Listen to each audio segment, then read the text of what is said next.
When we first meet someone, we're bombarded with information, which can make it difficult to identify the type of person we're talking to. That's why it's important to understand how we communicate. According to experts, 55% of what we convey comes from body language, 38% from tone of voice, and only 7% from what we say. That means that when we first meet someone, we have to take these three factors into account. Factors that are going to play a bigger role than a person's appearance. So if you want to get a feel for someone's personality for the first time, pay attention to the following clues. Number 1, eye contact. It's often said that the eyes are the window to the soul. The key to knowing what kind of eye contact someone is giving you is to consider the context. For example, if a person literally can't take their eyes off you, it could mean that there's romantic interest. On the other hand, if you look someone in the eye and they don't dare return your gaze, it's a sign that they're nervous or have something to hide. Number 2, the eyebrows. If you want to know how comfortable a person is, look at their eyebrows. There are three main emotions that cause eyebrows to move: surprise, concern, and fear. Try raising your eyebrows when you're having a casual, relaxed conversation with a friend. It's hard, right? If someone talking to you raises their eyebrows and the topic isn't one that would logically cause surprise, concern, or fear, it's a sign that they're feeling quite uncomfortable. Smile. When it comes to smiling, the mouth can lie, but the eyes can't. Genuine smiles reach the eyes by wrinkling the skin to create crow's feet around them. People often fake smiles to hide what they're really thinking and feeling. If you want to know if someone's smile is genuine, look at the wrinkles at the corners of their eyes. If they're not there, that smile is hiding something. What they say is if you're meeting someone for the first time and all they do is talk about their wonderful significant other or rave about their coworkers, chances are they're a decent person. Studies show that when people describe others as kind, polite, and caring, they're more likely to have or possess those traits themselves. However, the reverse is also true. Backstabbers and people who describe others as manipulative and unpleasant are more likely to have these traits. They may also have a history of depression or personality disorders. Paralanguage. Paralanguage is nonverbal communication such as tone, intonation, or the way someone speaks. It's basically a fancy way of saying that you should pay attention to how someone says something. For example, if someone responds to you in a monotone, they're most likely not interested in what you're talking about and therefore don't care about you. Using sarcasm is another good example. When someone uses sarcasm, they mean the opposite of what their words say. So pay attention to the emphasis they place on their words and how they say it. It will give you a big clue as to what their true intentions are. Sideways glances. People who are warm and open to getting to know you will face you and look you in the eye. Conversely, if you've just met someone and they immediately look away, this is a subconscious body language cue that means they're looking for an escape. Frequent nodding. Nodding is usually a sign that someone agrees with you, but nodding excessively can be a sign of approval anxiety. When you're telling someone something and they nod excessively, it means they're worried about what you think of them or doubt their ability to follow instructions. Chin and jaw.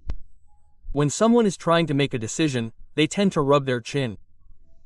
They may look up, down, or sideways. It's a surefire sign that someone is deep in thought.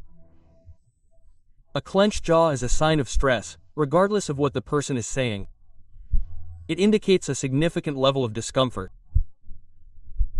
The conversation may be turning to something that's troubling them, or their mind may be elsewhere and they're focused on the thing that's stressing them out. Posture. The way someone carries themselves can give you some clues about their self-confidence.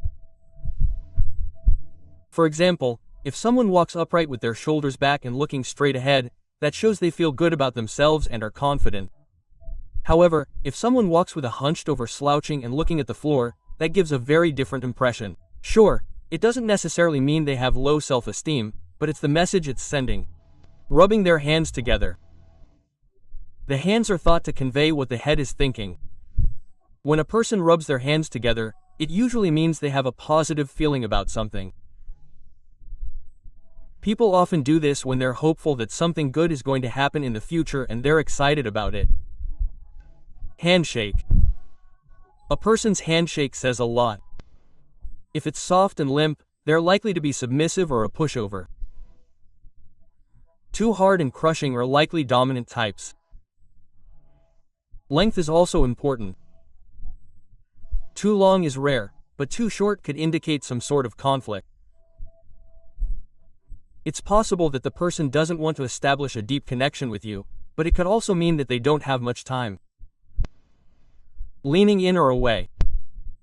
If a person leans in toward you, it's a clear indication that they're interested in what you have to say. What you may not know is that it's also a sign of respect. When people come closer and lean in toward you during a conversation, it shows that they want to confide in you, makes you feel trustworthy and valued. However, if someone leans back, it shows that they're tired of the conversation or perhaps feel uncomfortable for some reason. Cuddling the baby. Got it? This may seem strange, but it's good to know. If you're meeting someone for the first time and they're a new mom, pay attention to which arm they're using to hold their baby. Studies show that happy moms tend to hold their babies with their left arm, while stressed and depressed moms tend to hold their babies with their right arm. Crossed arms and legs.